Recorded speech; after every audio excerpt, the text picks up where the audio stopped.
उसके पास knowledge and skills, उसको basic चीज लाइक कंप्यूटर है, एक्सेल है, पावर पॉइंट प्रेजेंटेशन है। तो आज की तारीख में इंडस्ट्रीज के अंदर भी थ्योरेटिकल से लेके प्रैक्टिकल एक्सपोजर बहुत होना जरूरी है, क्योंकि कोई भी डिसीजन मेकिंग होता है, कोई भी प्रॉब्लम सॉल्विंग होता है, वो सब चीजें आपका प्रैक्टिकल एक्सपोजर से मायने करती है कि आप किस तरीके से कि be patience, have courage, work hard and communicate well, success will comes to you.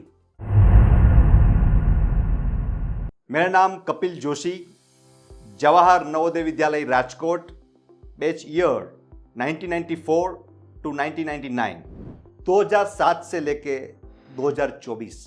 इतने सालों में मेरे एचआर का जो एक्सपीरियंस है, वो एचआर का एक्सपीरियंस मैं आपके साथ शेयर करना चाहता हूँ। जितने भी मेरे नवोदयंस के भाई बहन हैं, उनकी लाइफ के अंदर कभी भी कोई इंटरव्यू वगैरह देने के लिए जाते हैं, तो हम जब एचआर के पॉइंट ऑफ व्यू से हम इतना कैंडिडेट को देखते हैं कि कैंडिडेट के अंदर उसके पास एटीट्यूड कैसा है, उसके पास नॉलेज एंड स्किल्स, उसको बेसिक चीज लाइक कंप्यूटर है, एक्सेल है, पावर पॉइंट प्रेजेंटेशन है। तो ये जो छोटी छोटी चीज है, वो इंटरव्यू में हम ज़्यादातर बेसिक चीज़ें देखते हैं। और जब कोई फ्रेशर कैंडिडेट होता है या और एक्सपीरियंस कैंडिडेट होता है, तो वो चीज़ बहुत मायने रखती है मेरे लिए कि वो हमारी कंपनी के कल्चर में फिट होगा या नहीं। तो कल्चर की जब बात करते हैं, उसके साथ काफ़ी प्रैक्टिकल कुछ केस स्टडीज पूछे जाते हैं, और उसके बेसिस पे हम जो एचआर के इंटरव्यूअर है वो जजमेंट लेते हैं कि ये कैंडिडेट को सिलेक्ट करना है या रिजेक्ट करना है।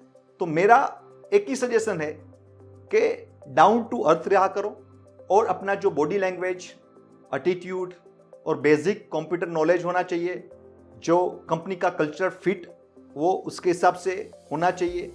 और मार्केट के अंदर जिस तरीके से अभी आर्टिफिशियल इंटेलिजेंस का एप्लीकेशंस काफ़ी आ रही है, तो उसके बेसिस पे आर्टिफिशियल इंटेलिजेंस पे आपको जो फील्ड के अंदर हो उसका भी आपको नॉलेज गेन करना चाहिए, ताकि आप जिस भी फील्ड के अंदर हो, ऐसा जरूरी नहीं है कि एचआर के अंदर, कोई भी फील्ड के अंदर हो, चाहे वो आप मार्केटिंग के अंदर हो, चाहे फाइनेंस के अंदर हो, चाहे आप स्ट्रेटेजिक मैनेजमेंट के अंदर हो, प्लानिंग के अंदर हो, इंजीनियरिंग फील्ड के अंदर हो, कोई सी भी फील्ड के अंदर हो, तो ये सब चीज़ें जो मायने करती है वो आपको at the time of your personal life as well professional life, दोनों टाइम आपको ये चेक करना पड़ेगा और आपको ये नोट रखना पड़ेगा।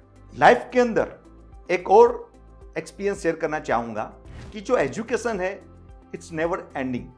लाइफ के अंदर जो एग्जाम होती है वो भी कभी एंडिंग नहीं होती। लाइफ के अंदर एक चीज है कि आज कोई भी हो, मैं एक ही चीज बिलीव करता हूं कि believe in yourself. Yes friends, believe in yourself, because no exam is the last exam. Life के अंदर कोई भी एग्जाम नहीं है जो लाइफ के अंदर लास्ट एग्जाम है। Life has a tendency to take surprise test at any point at any time. Life के अंदर जो एग्जाम है वो आती रहती है, जाती रहती है। हमको वो एग्जाम से हमको कुछ सीखना है और कुछ आगे बढ़ना है, क्योंकि ये जब आपकी जॉब के अंदर थ्योरेटिकल बात बहुत कम मायने रखती है, लेकिन जब आपको प्रैक्टिकल एक्सपोजर वो इक्वली इंपॉर्टेंट होता है।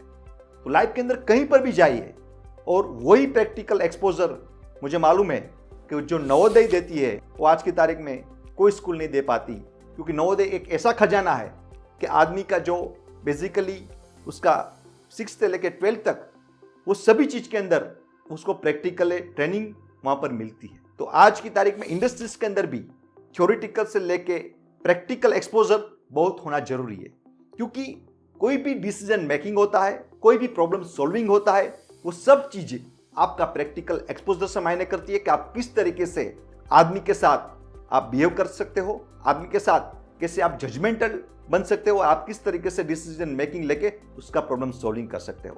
तो मेरे ख्याल के हिसाब से एजुकेशन इज डेफिनेटली इंपॉर्टेंट, लेकिन उसके साथ साथ में प्रैक्टिकल एक्सपोजर भी इतना ही इंपॉर्टेंट है।